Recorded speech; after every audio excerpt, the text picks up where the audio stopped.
70 और 80 का दशक हिंदी सिनेमा के लिए गोल्डन पीरियड था। उस दौरान में कई बेहतरीन एक्टर्स ने अपनी प्रतिभा से इंडस्ट्री का नाम रोशन किया। उस दौर के एक्टर्स की फिल्में और गाने फैंस आज भी देखना और सुनना पसंद करते हैं।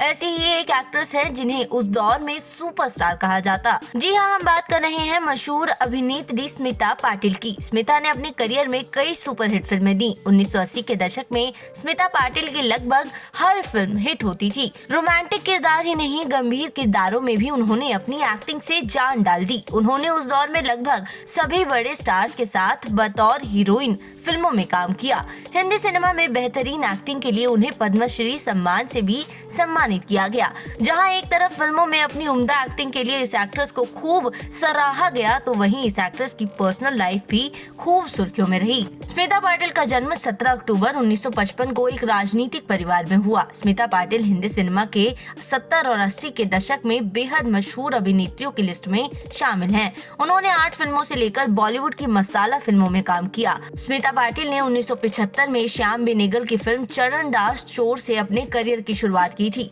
उन्होंने हिंदी, मराठी, गुजराती और मलयालम समेत करीब 80 से ज्यादा फिल्मों में काम किया। उन्हें नेशनल अवार्ड और फिल्म फेयर अवार्ड के अलावा 1985 में पद्मश्री पुरस्कार भी मिला। उस दौर में स्मिता अपने पर्सनल लाइफ को लेकर काफी सुर्खियों में रहीं। उन पर एक शादीशुदा एक्टर का घर तोड़ने तक का आरोप लगा। दरअसल स्मिता और बॉलीवुड एक्टर राज बब्बर रिलेशनशिप में थे और राज पहले से ही शादीशुदा। दोनों 1982 में भीगी पलके की शूटिंग के दौरान मिले और यह मुलाकात प्यार में बदल गई। स्मिता को इस रिश्ते के कारण काफी आलोचनाओं का भी सामना करना पड़ा। राज और स्मिता भीगी पलके की शूटिंग के दौरान उड़ीसा में मिले थे। दोनों में पहली मुलाकात से ही लड़ाई हो गई। दूसरी मुलाकात में स्मिता राज की पर्सनालिटी और व्यवहार से काफी इम्प्रेस हो गई। कहा जाता है कि स्मिता के राज बब्बर के साथ रहने के एक फैसले से उनके माता पिता काफी नाखुश थे। लेखिका मैथिली राव ने अभिनेत्री की एक बायोग्राफी में लिखा कि स्मिता की मां राज और स्मिता के रिश्ते के खिलाफ थी। उनका कहना था कि महिलाओं के लिए लड़ने वाली स्मिता किसी और का घर कैसे तोड़ सकती है। दोनों के अफेयर के बारे में जब राज की पत्नी नादिरा को पता चला तो उन्होंने इसे गॉसिप ही माना। हालांकि जब सच सामने आया तो नादिरा ने काफी हिम्मत दिखाई। राज बब्बर ने स्मिता के साथ रहने के लिए अपनी पत्नी नादिरा को भी छोड़ दिया। इस बारे में राज बब्बर ने एक इंटरव्यू में कहा था कि स्मिता और उनका रिश्ता कुछ ऐसा था जो बस जुड़ गया।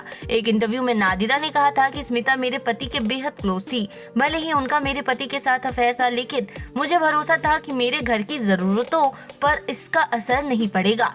स्मिता का मेरे पति की तरफ झुकाव हुआ क्योंकि वो अकेली थी। मैं खुश थी कि घर के बाहर भी कोई इंसान है जो उन्हें यानी राज बब्बर को समझ सकता है और उन्हें प्यार करता है। एक इंटरव्यू में स्मिता ने इस अफेयर पर कहा था कि यह रिश्ता इतना आसान नहीं है। स्मिता ने नादिरा को लेकर कहा था कि वो अकेलेपन और दर्द से गुजर रही होंगी। वहीं स्मिता ने शादी के बाद एक बेटे को जन्म दिया था और उनका नाम प्रतीक रखा गया। ये उनके लिए काफी मुश्किल भरा समय था। बच्चे के जन्म के 15 दिन बाद ही 31 वर्ष की आयु में उन्होंने इस दुनिया को अलविदा कह दिया।